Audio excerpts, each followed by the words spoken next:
नमस्कार, मैं हूं आपके साथ स्नेहा सोनी, लेकर आई हूं आपके लिए देश और दुनिया से जुड़ी तमाम बड़ी खबरें। आज हम जुड़ चुके हैं समाजवादी पार्टी की युवा नेता मोहम्मद शहजाद जी के साथ। नमस्कार शहजाद जी। नमस्कार स्नेहा जी। सर, आज हम आपसे बजट के बारे में बात करेंगे कि आज बजट आया है तो उस पर आपका क्या कहना है कि अखिलेश यादव प्रधानमंत्री पर आरोप क्यों लगा रहे हैं। स्नेहा जी, मैं आपसे बताना चाहता हूँ कि जो उत्तर प्रदेश है हिंदुस्तान का सबसे बड़ा सूबा है। जी। वो जो प्रधानमंत्री है उनका लोकसभा क्षेत्र उत्तर प्रदेश के अंदर ही आता है। और उत्तर प्रदेश के अंदर जो इस वक्त बेरोज़गारी व्याप्त है, किसानों की जो बहुत बड़ी समस्याएं हैं, उनकी आय दोगुना करने की जो प्रधानमंत्री जी ने कहा था, किसानों को युवा थे उनको रोज़गार देने के लिए प्रधानमंत्री ने जो स्कीमें लाए थे, वे सब ज़मीन पर कभी उतरी ही नहीं। ये सिर्फ एक छलावा है। इसीलिए हमारे राष्ट्रीय अध्यक्ष अखिलेश यादव जी ने भी कहा कि ये जो बजट है नाउम्मीदी का बजट है। और हालात इस देश के ऐसे हैं कि आम आदमी मर मर कर जीने के लिए अभी भी सोच रहा है कि किस तरह हमारा जीवन यापन होगा और किस तरह हम लोग अपने जीवन को संवार पाएंगे, क्योंकि इस बजट के अंदर आम आदमी की कोई बात ही नहीं की गई है। अच्छा, तो समाजवादी पार्टी क्या चाहती है इस बार बजट से। देखिए, समाजवादी पार्टी बजट में ये चाहती है कि जो बजट आए ना, ये देश के लिए बजट आए, देश के युवाओं के लिए इस बजट में हो, देश के किसानों के लिए हो, देश की महिलाओं के लिए हो और देश के हर उस व्यक्ति के लिए हो जो इस देश में इस सरकार से उम्मीद लगाए हुए है कि ये सरकार हमारे लिए कुछ करे। क्योंकि ये जो मोदी सरकार है, ये जो एनडीए की 3.0 सरकार है, इसके अंदर हम देख रहे हैं कि पिछले 10 सालों के अंदर जो भी भाजपा ने वादे किए थे देश के लोगों से, वो सब लोगों को गुमराह करने के लिए थे। लोगों से 2 करोड़ नौकरी के लिए कहा गया, 2 करोड़ नौकरी नहीं दी गई।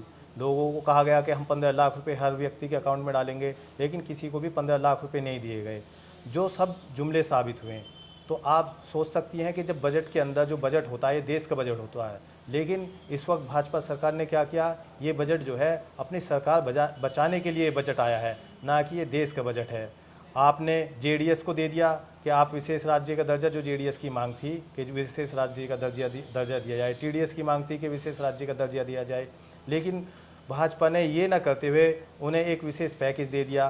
तो इससे साबित होता है कि ये देश का बजट नहीं है, ये सरकार बचाओ बजट है।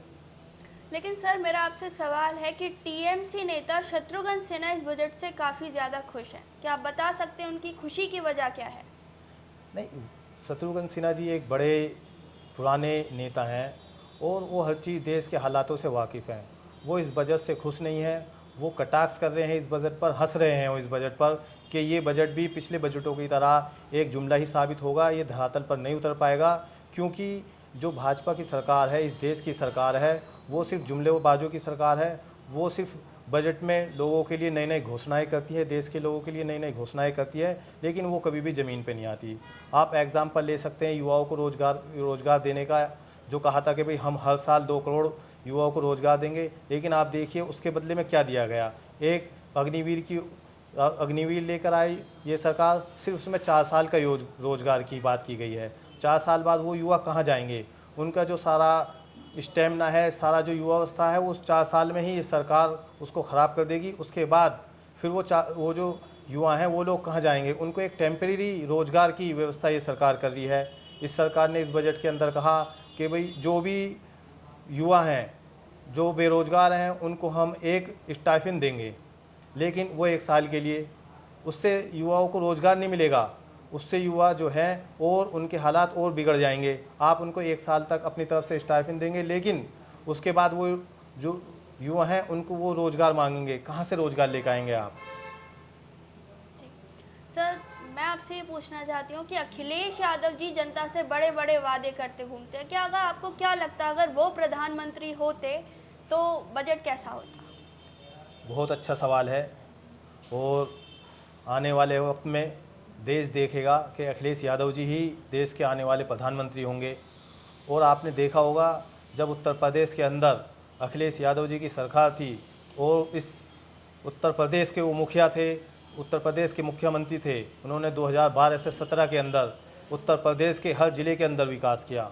आप देख सकते हैं जिस ज़िले में भी जाएंगे आप उस ज़िले में समाजवादियों का विकास देखेंगे। सारी योजनाएं जितनी उत्तर प्रदेश के अंदर योगी सरकार अपने नामों से उनको फीता काटती है, वो समाजवादियों के काम है।